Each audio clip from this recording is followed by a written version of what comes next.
When does f-theta lens cleaning need to be performed? Operate the screen to move the z-axis down.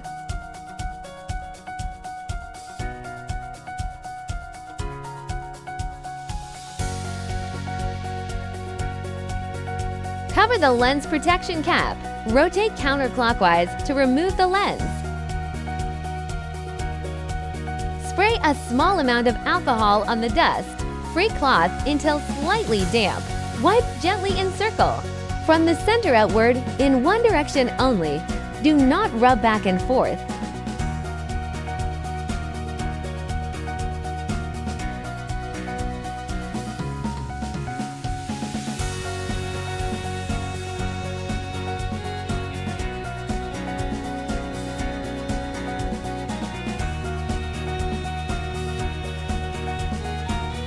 Air dry naturally after wiping. Then reinstall the protection cap. Rotate clockwise to install the lens. Then remove the lens protection cap.